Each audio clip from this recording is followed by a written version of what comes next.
안녕하세요. 즐거운 라디오입니다. 5월 25일 오늘의 소식 전해드리겠습니다. 편안한 마음으로 오늘도 제 방송을 들어주시면 진심으로 감사하겠습니다. 요 며칠간 중국 화웨이에 대한 소식을 많이 전해드렸죠. 미국의 화웨이에 대한 추가적인 제재가 있었고 그 지렛대는 대만의 TSMC였습니다. 그동안 화웨이는 자회사인 하이실리콘의 설계를 맡기고 칩 생산을 위탁하고 있던 기업이 대만의 TSMC였죠. 미국의 원천 기술이 정말 조금이라도 포함된 것이라면 위탁 생산을 하기 위해서 반드시 미국의 승인이 필요하다고 규제를 가하면서 TSMC와 화웨이의 연결고리를 미국이 끊어버린 상태입니다. 중국 화웨이가 통신용 반도체에 들어가는 엑시노스의 납품을 삼성전자 측에 요구했다는 소식도 전해드렸었고, 유럽의 국가들도 이 5G 장비에서 서서히 화웨이를 배제하는 듯한 액션을 취하고 있는 상황입니다. 이미 영국이 스타트를 끊었죠. 발등에 불이 떨어진 화웨이가 이번에는 국내 반도체 기업 삼성전자와 SK하이닉스의 안정적인 메모리 반도체의 납품을 보장해달라고 요청했다는 소식이 금일 언론을 통해 보도가 되었습니다. 이번에 미국이 규제를 가한 핵심 위탁 생산이죠. 현재 미국의 규제 수준 하에서는 삼성과 하이닉스가 생산하는 디램, 낸드 플래시 완제품은 화웨이에 판매를 할 수가 있습니다. 그러나 이 시점에 화웨이가 삼성전자와 SK하이닉스 측에 메모리 반도체의 납품을 강하게 요청한 것은 미국이 향후에 국가안보 등의 이유를 내세워서 메모리 반도체의 공급마저 차단할 리스크가 있다는 것을 내부적으로 인지한 것입니다. 또한 한국 기업들을 대상으로 미국의 요구에 응하지 마라, 너희의 입장을 보여주고 선택해, 이러한 메시지를 보낸 것으로도 해석할 수 있겠죠. 언론 보도자료에 따르면 실제로 화웨이는 지난주 미국이 규제를 발표했던 시점이죠. 삼성과 하이닉스의 중국법인 관계자들을 불러서 미국 정부의 움직임에 개의치 말고 안정적으로 디램을 공급해달라고 요청한 것으로 알려졌습니다. 자, 전세계 디램 시장에서 2019년 기준 70% 이상의 점유율을 차지하고 있는 것이 삼성과 SK하이닉스죠. 그 외 미국의 마이크론 등도 디램을 생산하고 있고 20%가량의 점유율을 가져가고 있습니다. 그러나 작년에 미국과 중국의 갈등이 격화되면서 미국 기업인 마이크론은 이미 화웨이와의 거래가 막혀있는 상태입니다. 그 과정에서 한국 기업들 삼성과 SK하이닉스마저 이 메모리 반도체를 화웨이 측에 팔지 않게 되면 화웨이는 사실상 디램을 공급받을 수 있는 거래처가 전무하게 되는 것인데요. 중국 내수 기업들, 이 중국 내 반도체 기업들을 보더라도 우선 떠올려 볼 수 있는 것이 최근 언론에 자주 노출되고 있는 창신 메모리입니다. 연내 17나노 디램을 생산할 계획이라고 밝혔죠. 이 창신 메모리는 작년 9월에 디램 생산을 공식화한 바 있었던 중국의 신생 기업인데요. 이 창신 메모리가 올해 생산하겠다고 나선 디램은 삼성전자가 2017년에 처음 만들었던 2세대 10나노급 디램 정도로 추측이 되어 삼성전자와 시기적으로 3년, 하이닉스와는 2년가량 차이가 난다고 볼 수가 있습니다. 거기에다가 창신 메모리는 새롭게 생긴 기업이라고 볼 수가 있죠. 삼성, 하이닉스, 이 메모리 반도체 사업 파트에만 포함된 인력이 몇 명일까요? 거의 몇만 명, 3만 명이 넘어갑니다. 이 창신 메모리는 불과 몇천 명 수준에 불과한 아직은 굉장히 작은 기업이에요. 1년당 설비 투자 금액 보더라도 15억 달러, 한 1조 8천억 정도로 추정이 되고 있습니다. 빅3 업체, 삼성, 하이닉스, 마이크론, 이러한 기업들의 한 10분의 1, 20분의 1 수준이죠. 설사 온전한 기술력으로 제품을 생산한다고 하더라도 이 많은 클라이언트들, 기업들의 수요를 감당할 수 있는 수준이 결코 되지 않습니다. 또한 이렇게 창신 메모리가 제품을 생산하겠다고 나선 것, 이것이 시장에서 고객사들에게 매력을 느낄 만한 제품이냐, 또 다른 문제죠. 실질적인 성능이나 수율이 얼마만큼 나오는지 이 제품이 나오고 나서 따져봐야 되겠고, 이 통상적으로 제품 개발, 양산하고 그 과정에서 클라이언트 기업들과의 조율, 이 커스터마이징이 이루어지게 되는데 이러한 노하우, 경험은 쉽게 따라올 수 있는 것이 아닙니다. 그리고 미중 무역 전쟁의 여파, 미국의 규제로 사실상 박살이 났던 중국의 반도체 기업이 있었죠.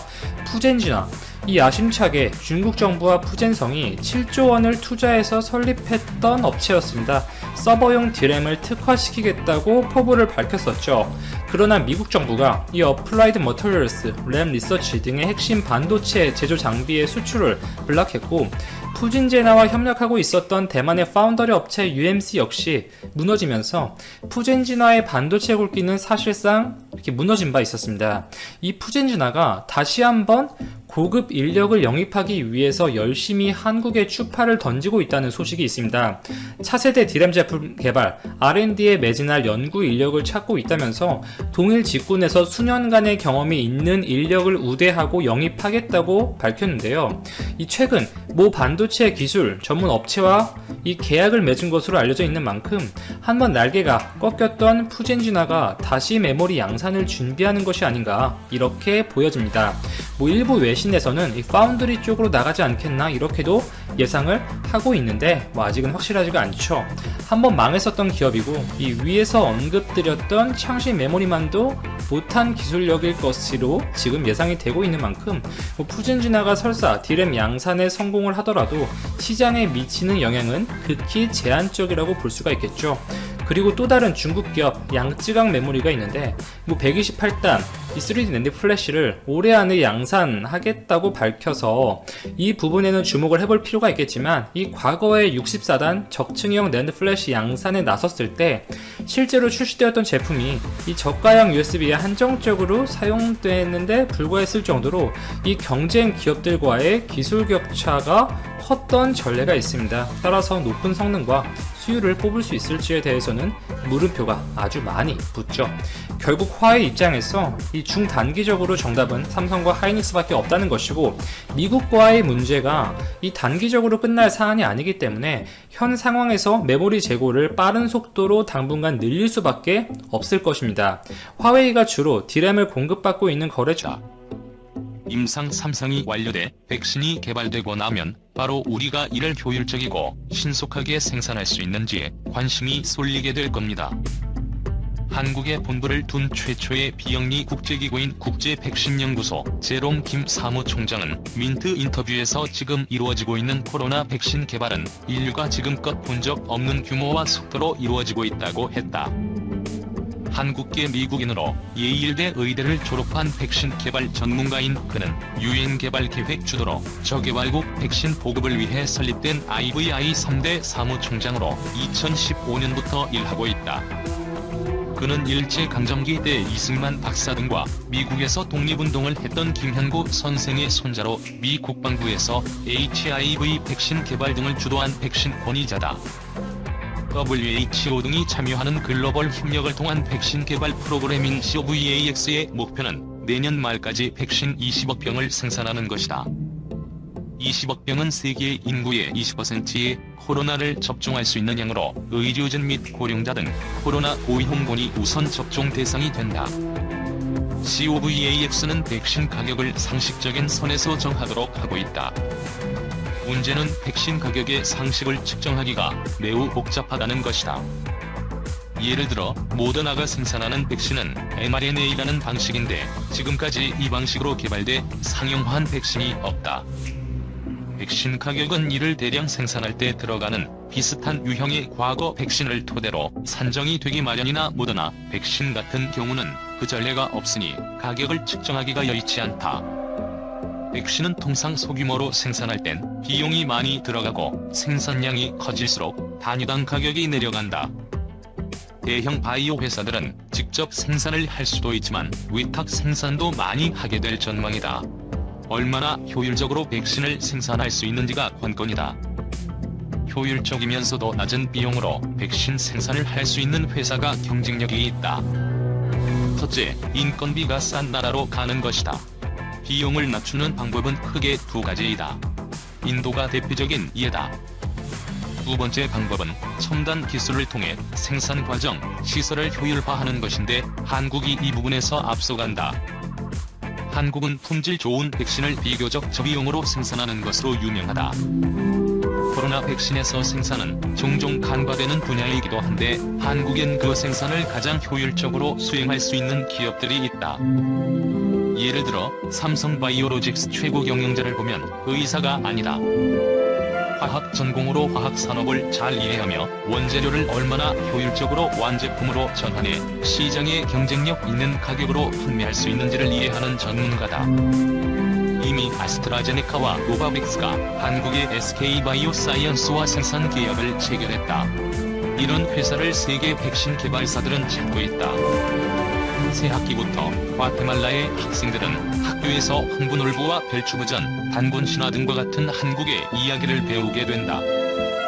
주 과테말라 한국대사관은 올해 3월부터 배포되는 과테말라 국정교과서와 민간 교과서 23종의 총 64쪽에 걸쳐 한국 관련 내용이 수록됐다고 24일 밝혔다.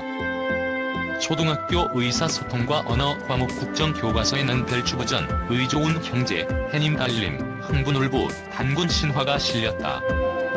또 중학교 자연과학 국정교과서에는 한국의 개화, 한글, 한복, 한식, 한국 경제 발전 등에 대한 내용이 들어갔다.